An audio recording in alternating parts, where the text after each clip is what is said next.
भाइयों और बहनों, ये वो समय है जब हमें बैक टू बेसिक और मार्च फॉर फ्यूचर दोनों में संतुलन साधना है।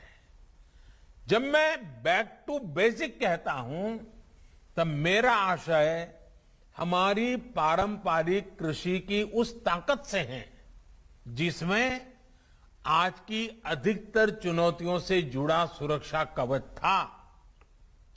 पारंपरिक रूप से हम खेती, पशुपालन और मत्स्य पालन एक साथ करते आए हैं।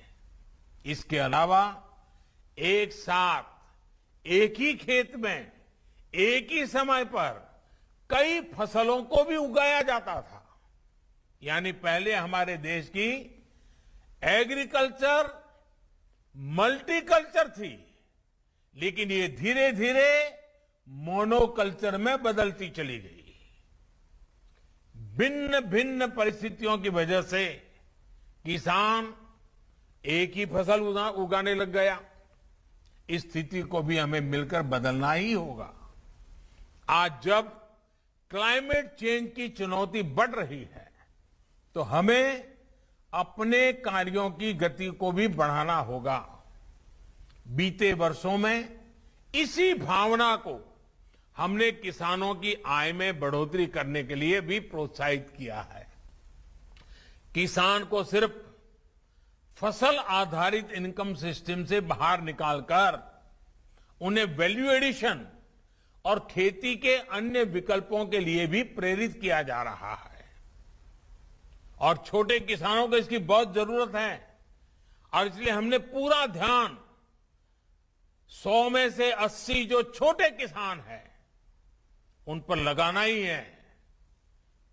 और हमारे किसानों के लिए इसमें पशुपालन और मत्स्य पालन के साथ साथ मधुमक्खी पालन, खेत में सौर ऊर्जा उत्पादन, कचरे से कंचन यानी इथेनॉल, बायोफ्यूल, ऐसे विकल्प भी किसानों को दिए जा रहे हैं।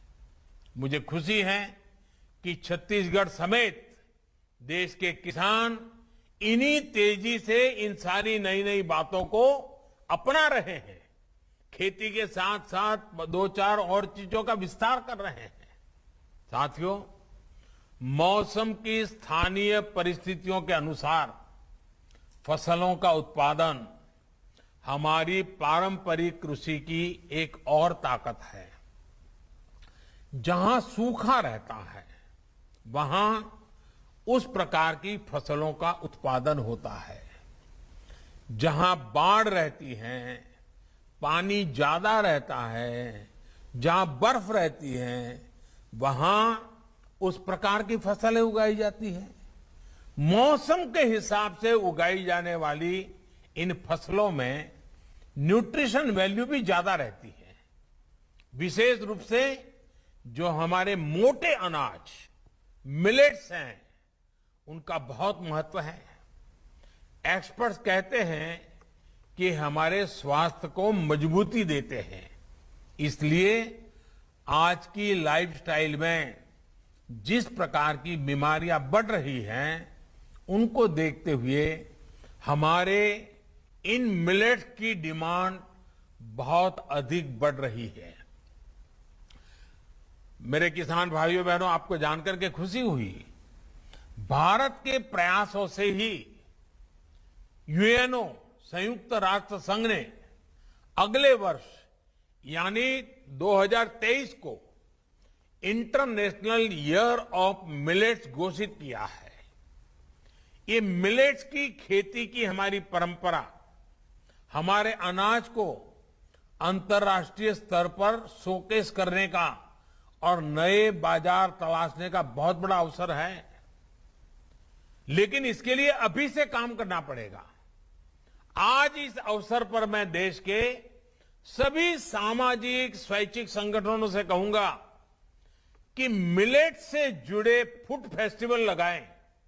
मिलेट में से नई नई फूड वैरायटीज कैसे बने, इसकी स्पर्धाएं करें, क्योंकि 2023 में अगर दुनिया में हमें अपनी बात लेके जाना है तो हमें इस चीजों में नयापन लाना पड़ेगा। और लोगों में भी जागरूकता बढ़ाएं। मिलेट